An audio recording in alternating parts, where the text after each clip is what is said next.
తాకట్టులో ఉన్న బంగారాన్ని విడిపించి ఆ రోజు ఆన్లైన్ ధరకే కొంటుంది కొమ్మూరి గోల్డ్. నమస్కారం, వెల్కమ్ టు సుమన్ టీవీ. నేను గీతాంజలి. ప్రస్తుతం మనతో పాటు ఇస్కాన్ నుంచి ప్రణవానంద ప్రభుజీ ఉన్నారండి. ప్రభుజీ గురించి ప్రత్యేకంగా చెప్పాలా, వారు చెప్పేటువంటి మాటలు ప్రత్యేకంగా కృష్ణ భగవానుడు గురించి, అలాగే వారి లీలల గురించి కావచ్చు, ప్రత్యేకించి కొన్ని లైఫ్ లెసన్స్ అనేవి చాలా మందిని వాళ్ళ జీవితంలో డౌన్ అయిపోయినటువంటి సిచ్యువేషన్స్ నుంచి బయటికి రాగలిగాము, అక్కడి నుంచి మేము బయటపడ్డాము అని చెప్పారు. అలాగే ప్రతి అంశం పైన మనకు అర్థమయ్యే రీతిలో వివరిస్తూ ఉంటారు. ఇందులో భాగంగా వారి గురించి తెలుసుకోవాలి, వారి దినచర్య ఏంటనేది కొంతమంది ప్రశ్నలు అడిగారు కామెంట్స్ రూపంలో. అలాగే మీరు ఏవైతే ప్రభుజీ గారి గురించి తెలుసుకోవాలి, వారి మాటల్లో విందామని అడిగారో అవే ఇవాళ ఇంటర్వ్యూలో మనం మాట్లాడబోతున్నాం. ఇంకా ఆలస్యం చేయకుండా ప్రారంభిద్దాం. హరే కృష్ణ ప్రభుజీ. హరే కృష్ణ. తులసి పూజ గురించి చాలా మంది సందేహం అడిగారండి. అసలు తులసి పూజ ఎలా చేయాలి, ఎందుకు చేయాలి తులసిని, అసలు అంటే ఒక మొక్కను అలా మొక్కడం ఏంటి అనేది ఒక ప్రశ్న అయితే, వీటికంటూ ప్రత్యేకంగా సమయం ఉంటుందా, తులసి అమ్మవారిని అసలు ఎలా కొలుచుకోవాలి, అమ్మవారిగా ఎందుకు పూజిస్తున్నాం, ఇవి ప్రశ్నలు. వృందాయై తులసీదేవ్యై ప్రియాయై కేశవశ్య చ విష్ణు భక్తి ప్రదే దేవి సత్యవతే నమో నమః. ఇది తులసీదేవి యొక్క మంత్రం. బృందాయై తులసీదేవ్యై, బృందావనం అంటేనే తులసీవనం. బృందావనంలో అన్నీ కూడా శ్రీకృష్ణ భగవానుడి యొక్క లీలలన్నీ కూడా తులసీదేవి డైరెక్టర్. ఓ రాధాకృష్ణుల సినిమా అనుకుంటే తులసి మహారాణి డైరెక్టర్ అనమాట. అన్ని భగవంతుడికి ఏది కావాలన్నా ఏర్పాటు చేస్తే తులసి మహారాణి. బృందాయై తులసీదేవ్యై ప్రియాయై కేశవస్య చ విష్ణోర్ అత్యంత వల్లభ. చాలా చాలా డియర్ భగవంతుడికి తులసీదేవి అని అంటే. అందుకే మనం చూడండి, ఏ ద్రవ్యం పైన భగవంతుడికి నివేదన చేసే ప్రతి ద్రవ్యం పైన తులసి పెడతాం. మన నైవేద్యంలో మనం ఎన్నోసార్లు చెప్పుకున్నాం, నీటితో సహా ప్రతి నైవేద్యం పైన తులసి పెట్టి మాత్రమే మనం నివేదన చేస్తాం. అభిషేక ద్రవ్యములలో కూడా తులసి వేస్తాం. తులసితో ప్రక్షణ చేసుకొని దాని తర్వాత స్వామికి నివేదన చేస్తాం అనమాట. ప్రియాయై కేశవశ్య చ విష్ణు భక్తి ప్రదే దేవి. భగవంతుడి యొక్క భక్తిని ఇచ్చే దేవి ఆవిడ. తులసీదేవి భక్తిదేవి బృందే మహారాణి అని అంటారు. కాబట్టి భగవంతుడి యొక్క భక్తి కావాలి అని అంటే ఆశ్రయించవలసింది తులసీదేవి. చాలా మంది ఏమనుకుంటారు తెలుసా అండి, కేవలం ఆడవాళ్ళు తులసి పూజ చేయాలనుకుంటారు. నేను ఇది విన్నాను ప్రభుజీ, నిజం అసలు అది. ఇంట్లో అందరూ ఆడవాళ్లే కదండి, తులసీదేవికి వెళ్ళి దీపం పెట్టేస్తారు, ప్రదక్షిణ చేసేస్తారు, నీళ్లు పోస్తారు. మావాడు అనుకుంటాడు నేను ఎందుకు వెళ్ళాలి, నీకు భక్తి వద్దా? భగవంతుడి భక్తి కావాలి కదా. ఎవరెవరికి భగవద్భక్తి కావాలంటే వాళ్ళందరూ తులసి మహారాణి ఆరాధన చేయవలసింది. మీకు ఒక విషయం చెప్తాను. మీరు గోవర్ధనిక విలేజ్ వచ్చారు కదా, ఇస్కాన్ గుడిలో ప్రతిరోజు ప్రొద్దున సాయంత్రం 2 పూట్ల తులసి ఆరాధన ఉంటుంది. అందరూ చేయవలసినదే. సన్యాసులు, బ్రహ్మచారులు, గృహస్థులు, పిల్లలు, గురుకుల పిల్లలు అందరూ తులసి ఆరాధన చేస్తారు. మీరు మందిరంలో చూసారనుకోండి, ఒక దగ్గర ఆశ్రమ వాసులకి తులసి దేవి యొక్క ఆరాధన ఉంటుంది, ఒక దగ్గర స్త్రీలకి ఉంటుంది, ఒక దగ్గర పిల్లలకి, ఇంకొక దగ్గర గృహస్థులకి. అందరూ తులసి ఆరాధన చేస్తారు, అందరూ తులసి ప్రదక్షిణ చేస్తారు, అందరూ తులసి యొక్క కోటకి నీళ్లు పోస్తారు. తులసి ఆరాధన చాలా ముఖ్యం. ఏ ఆశ్రమంలో ఉన్నవారు, స్త్రీ పురుష భేదమే లేదు, అందరూ తులసిదేవి యొక్క ఆరాధన చేయవలసినదే. చాలా సింపుల్ గా ఏం చెయ్యాలి ప్రభుజీ అని అనుకోండి, జస్ట్ మీరు కొద్దిగా నీళ్లు పోయండి. రోజు ఒక ఉద్ధరినితో నీళ్లు పోసేసి 4 ప్రదక్షిణలు చేసేసి దీపాన్ని తులసి మహారాణి దగ్గర పెట్టుకొని ప్రణామం చేసుకొని ఈ శ్లోకం, బృందాయే తులసీదేవ్యై ప్రియాయే కేశవశ్య చ విష్ణు భక్తి ప్రదే దేవి సత్యవతే నమో నమః, ఈ శ్లోకాన్ని చెప్పి ప్రణామం చేసుకోండి. ఇది బేసిక్ గా కనీసం ఇంతైనా చేయగలిగితే ప్రతిరోజు నియమంగా ప్రొద్దున కానీ సాయంత్రం కానీ చాలా భగవంతుడి యొక్క అనుగ్రహం అనేది వస్తుంది.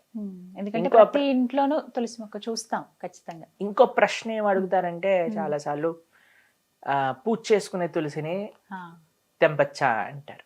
చాలా మందికి ఉన్నటువంటి ప్రశ్న, సందేహం ఇది. అయితే మీరు చూడండి,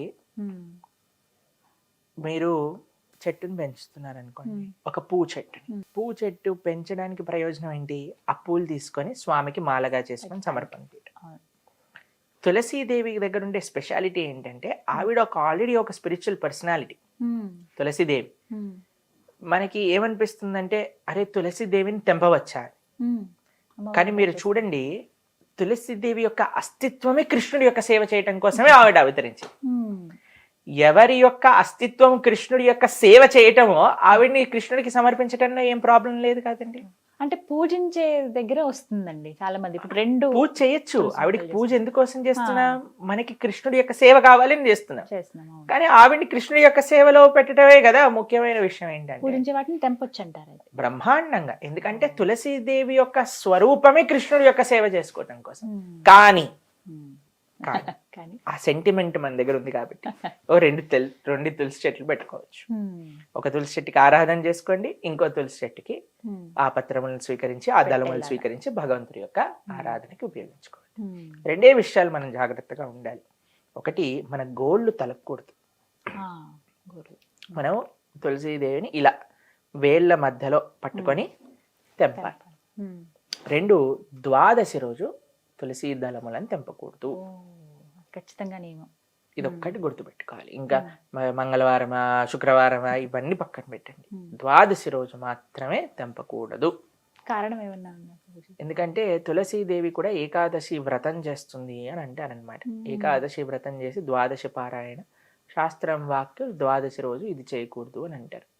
మీకు ఇంకో విషయం తెలిసిన, తులసి పత్రములను స్వీకరించేటప్పుడు తప్పకుండా చెప్పాల్సిన ఒక మంత్రం ఉంటుంది, ఒక శ్లోకం ఉంటుంది. ఇది చెప్పి మాత్రమే తులసి పత్రములను తెంపవలే, అంటే ఒక అనుమతి లాగా. ఆ శ్లోకం మేము ఇప్పుడు చెప్తాం, మీరు కూడా స్క్రీన్ పైన వేద్దురు గాని అప్పుడు వాళ్ళకి, మన ఎవరైతే వింటున్నారో వాళ్ళకి కూడా తెలుస్తుంది. చాలా మందికి తెలియదండి. మేము అనుకున్నా అందరికి తెలుసేమో అని, కానీ చాలా మందికి ఈ విషయం తెలియదు. తీసేయటం ఇక్కడ వరకు తెలుసు కానీ ఇలా తెంపేసి స్టీలల్లో కూడా వేసుకునే వాళ్ళు ఉన్నారు. తులసీదేవి యొక్క అస్తిత్వం భగవంతుడి యొక్క సేవ చేసే కోసం, ఆ సేవ కోసం తీసుకునే ముందు మనం ఒక శ్లోకం చదవాలి. ఆ శ్లోకం ఏంటో మేము చెప్తాము, ఒకసారి దాన్ని మీరు స్క్రీన్ పైన వేసి చెప్తారు. కానీ తులస్యా అమృత జన్మాసి సదాత్వం కేశవ ప్రియ కేశవార్థం చినోమిత్వాం వరధా భవ శోభనే. ఇదే శ్లోకం. ఈ శ్లోకం చెప్పాలి. ఈ శ్లోకాన్ని చెప్పుకోవాలి. ఈ శ్లోకం యొక్క అర్థం ఏంటి అంటే, తులసి అమృత జన్మాసి, తులసి నువ్వు అమృత జన్మ నీది, అంటే అమృత తుల్యమైన స్వరూపము నీది. సదాత్వం కేశవ ప్రియ, ఎప్పుడు నువ్వు భగవంతుడికి అత్యంత ప్రియమైన.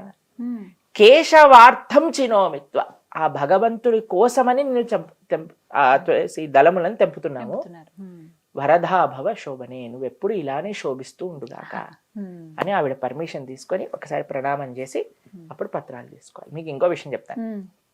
మనము తులసి పత్రాలు చాలా దగ్గర మేము చూస్తామంటే దళములు తీసేస్తారు, ఫ్రిడ్జ్ లో పెట్టేస్తారు, అవన్నీ పాడైపోతాయి, నీళ్ళు వచ్చేసినట్టుగా అయిపోతాయి.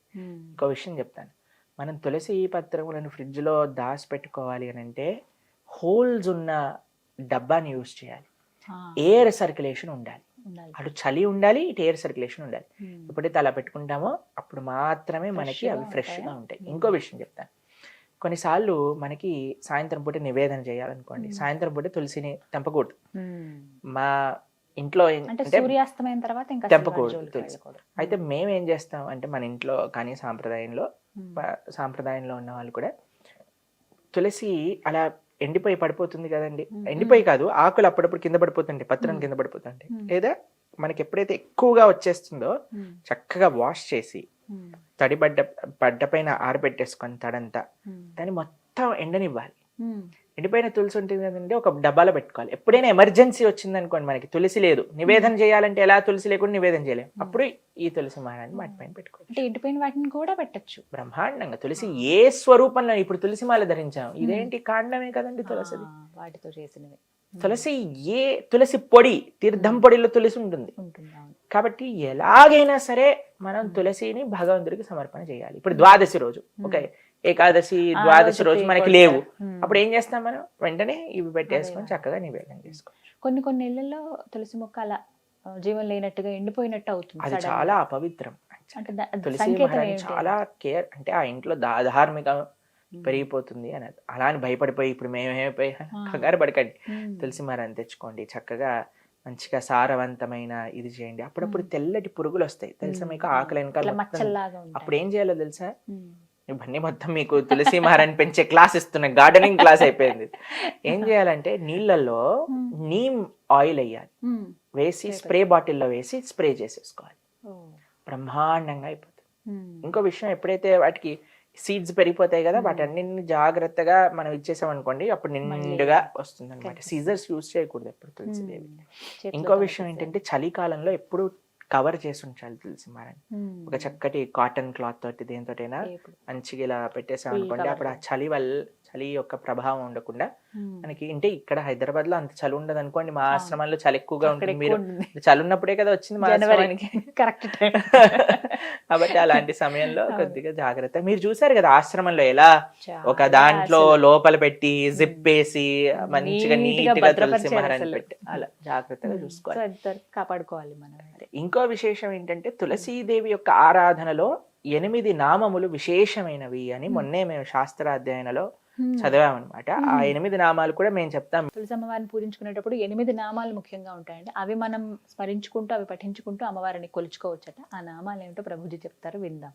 బృందావని బృంద, విశ్వపూజిత పుష్పసర, నందిని కృష్ణజీవని, విశ్వపావని తులసి. ఇది 8 నామాలు. ఈ 8 నామాలతో ఈ 8 నామములు అనుకుంటూ తులసీదేవి దగ్గర పుష్పాలు మనం సమర్పణ చేస్తే తులసీదేవి యొక్క కృప చాలా బాగుంటుంది అని. చివరి సందేహం, కృష్ణ తులసి అని చెప్పి అలాగే ఇంకొక రామ తులసి అని, లక్ష్మీ తులసి అని ఉంటుంది. అన్ని రకాలు ఏ తులసి అయినా మంచిది, పర్వాలేదు, మంచిది. ఏదైనా సరే మనకు అందుబాటులో. ఒకవేళ ఏమైనా ఇబ్బంది అవుతుంది అన్నప్పుడు వెంటనే ఇంకొకటి తెచ్చుకుని పెంచుకోవడం మంచిది కదండి. కానీ తులసి నీరు తప్పకుండా ప్రతిరోజు పోయేవాలి. ఏదో గార్డెనర్ వచ్చి వెళ్ళటం కాదండి. తులసి మహారాణి సాక్షాత్తుగా కృష్ణ భార్య. మనము కార్తీక మాసంలో కైశిక ద్వాదశి, క్షీరాబ్ది ద్వాదశి రోజు తులసి శాలిగ్రామ వివాహం చేస్తాం అవునండి. కాబట్టి చాలా ప్రేమతో చూడాలి. ఇప్పుడు చాలా మటుకు ఇళ్లలో మేము చూస్తుంటాం తులసి ఆరాధన. మా సాంప్రదాయంలో తులసి మహారాణికి చీర కట్టి, సరే మీరు ఆలయంలో కూడా ఆ కొత్త డ్రెస్సులు వేస్తారు, తులసి మహారాణికి ఎంత జాగ్రత్తగా ఉంచుతారు. కాబట్టి చాలా భక్తి. ఆలయంలో భగవంతుడు ఎలానో, మన పూజ రూంలో శ్రీ విగ్రహాలు ఎలానో, తులసి మహారాణి బై డిఫాల్ట్ శ్రీ విగ్రహమే. అంత జాగ్రత్తగా చూసుకోవాలి. చాలా చక్కగా చెప్పారు ప్రభుజీ. హరే కృష్ణ. హరే కృష్ణ.